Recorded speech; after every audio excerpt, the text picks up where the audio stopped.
Hey there, boys and girls. How you doing? Well, just time prepping.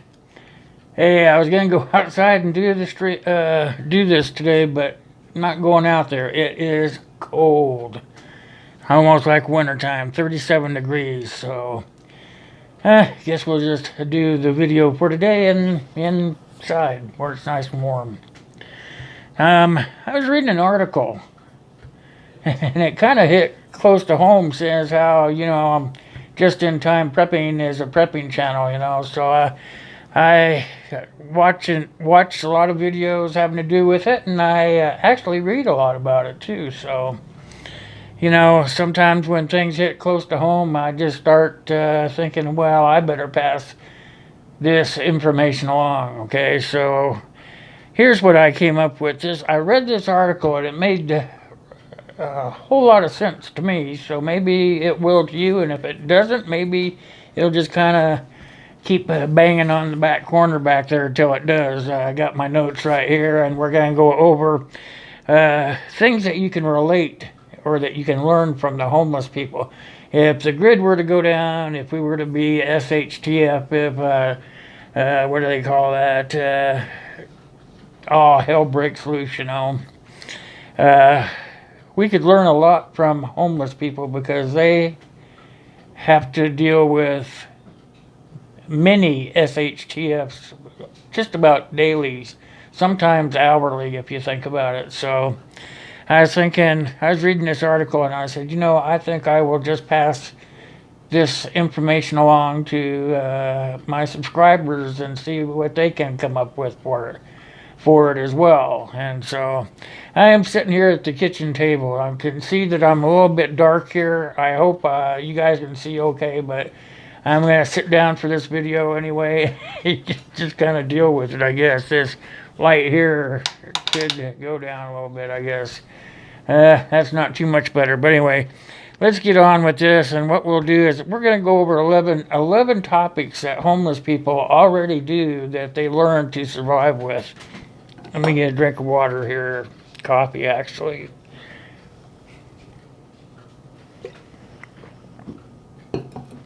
There. Newspapers. We take newspapers for granted. Newspapers are more than just fake news.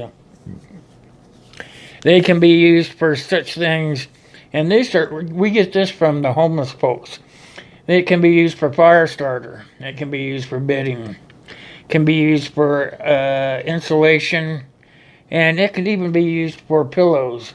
And if it gets cold enough, those folks have got it figured out that they can take newspapers, they can crumple them up, and they can stick them down inside their clothes and create that insulation barrier between the elements and their bodies. So these are all things that we as preppers or people that prepare for the worst can kind of keep these things in mind or write them down, because that might be a good idea to facsimilate into your prepping plan or your disaster plan or whatever that you might have for yourself. So also another thing that I read was that homeless people, they actually dress in layers, and I have known homeless people. I have been pretty close to being homeless myself a few times. So homeless people, they dress in layers because you can always take your clothes off if you get too hot. And the thing is when they're in motion, usually walking around the cities or wherever it is that they are homeless at, when they're walking around, you'll find that they're not wearing very many clothes, that whatever they're using to keep their goods together, shopping carts, backpacks, plastic bags, whatever they're using, they will take some of their clothes off when they're motivating, when they're moving around. And that will be because they don't want to sweat. Because when they sweat, then the temperature cools down, and guess what? They end up sick. And homeless people figure all this out, and they get information from other folks, caseworkers and whatnot. But homeless people, they are pretty adept to SHTF, whether it be a huge one or a small one. So here's clothes off sickness. Clothes can be used for things. Their clothes can be. They have it figured out. They can use their clothes besides things than just clothes. They can use it to make things like rope, bandages, napkins, shelter, and even for collecting water. So, these are all things that we can learn from these guys. And they're already doing it, and if something bad were to happen worldwide, nationwide, worldwide, whatever, these homeless people will probably have a jump on city folks or the other folks that are not taking it seriously enough to prepare for a SHTF situation. So they already have it figured out. The third thing we want to talk about is warmth while you sleep. So they have it figured out that they can build a small fire, like if they're under a bridge or whatever. You'll find, yeah, you can see it in the movies. You can actually see it in real time. I tell you, I was in Seattle and I've seen it. They build little fires in the overpasses and stuff to keep themselves warm, and also it lights up their area and keeps the predators away. So another way that they can stay warm is they will go ahead and they will get those cheap Mylar blankets. You can get the dollar store kind. They work just as well as anything. And as well as that, they also have learned to fill up water bottles. You'll wonder why they're walking around with plastic water bottles in their baskets or whatever, their carts or whatever. It's because at night when it gets cold, they fill those water bottles up with hot water, and then they slip them underneath their bedding so that they can stay warm. So these are all things that we, as preppers or even as regular folks that are preparing, should take into consideration, because these folks got it figured out. I mean, most of them are professionals at what they do. They can also make such a thing as a coffee can heater, and we as preppers already know about that, but they do it simply by taking a coffee can, and then they will just fill it full of Vaseline or petroleum jelly or whatnot, and just drop a match in there and it'll catch on fire. So that's twofold. That keeps them lit up.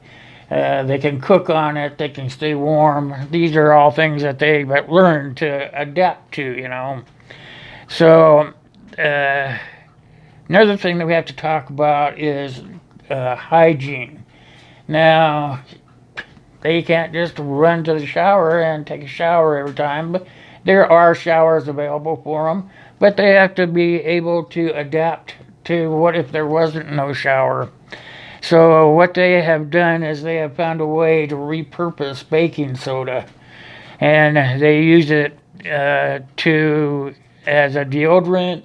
They use it as a soap, a toothpaste. They can even shampoo their hair with it.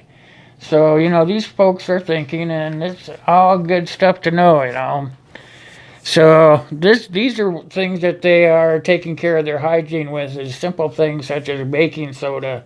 You can get that. They'll just about give it away, or you can find it in dumpsters and stuff that are outdated and whatnot, So another thing is they have learned to find their food, and this is I found this kind of interesting. As not only do they dumpster dive and do stuff like that, but they have a network. They network with each other, and they find out which hotels or motels are serving a continental breakfast like stuff, serve food. So what they will do is they will go in, they'll get the free food. Now, you don't want to go in there looking like a bum, That's where hygiene comes into play, and cleanliness, and stuff like that. They will put on nice clothes. The hygiene end will be there. They can just blend in the gray man effect. I thought that was pretty good, actually. So I thought that was pretty good one there. Another thing is they know how to pack a house with them. it's an analogy, actually. Most of them carry backpacks with them, a wagon, a garbage, grocery cart, something like that, you know. And so everything they own is always with them, always with them. They never get far away from it either. If you notice that, they will never get far away from their belongings, and they will always have a hold of them one way or the other. And the thing is they have it like this because they have to be able to move on a moment's notice. Like I told you before, I have been in Seattle and seen the homeless firsthand, and it is amazing, you know, that everything that they have is with them. They either have it or they have it in a container of some sort. It really touches me how good they are about that. So, and it's because they have to be able to move on a moment's notice. You just never know, you know. You may have trouble people, you know, come and try to take what you have. You may have fire department or police officers trying to come and move you around. So you have to be able to take that stuff and go at a moment's notice. Same thing with a prepper, is we have to be able to be mobile enough and have savvy enough to know that even if we're in a safe place, you know, if we feel it's safe, there could become a threat that we would have to get up and move at a moment's notice. And would you have all your stuff that you need to take at a moment's notice right there ready to go? Well, homeless people do. So I thought that was pretty good. They have something on all of us, you know, if you really think about it. So another thing they do is they have learned to keep their eyes open at all times. I mean, they have to have eyes in the back of their head, you know. And this is just what I was just talking to you about, is dangers, you know. You never know from street to street, alley to alley, around the corner where the trouble is. It could be the same thing for us as the preppers or as people that are preparing. Some people don't like to be called preppers. As you have to know your surroundings and stay pretty close to your surroundings so that you know what they are.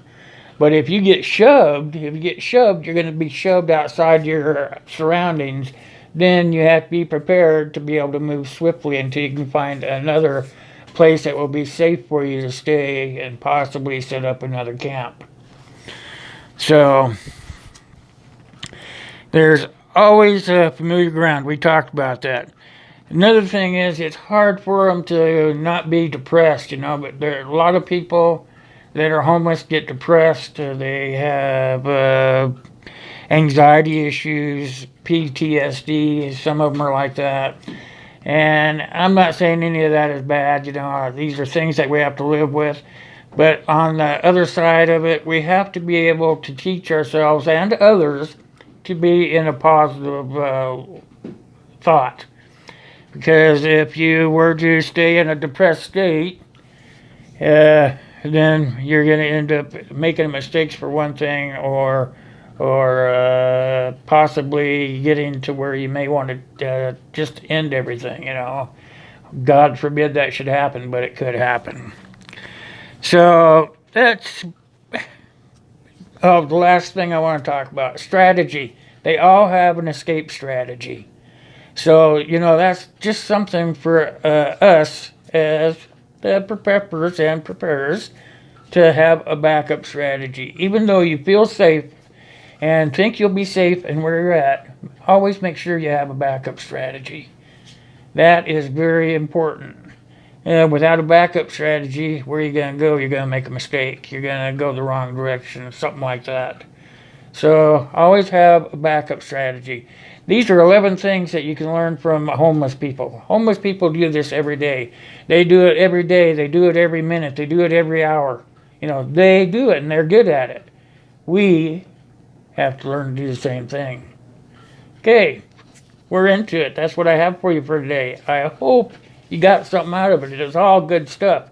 When I read it the first time, I couldn't take my eyes off of it.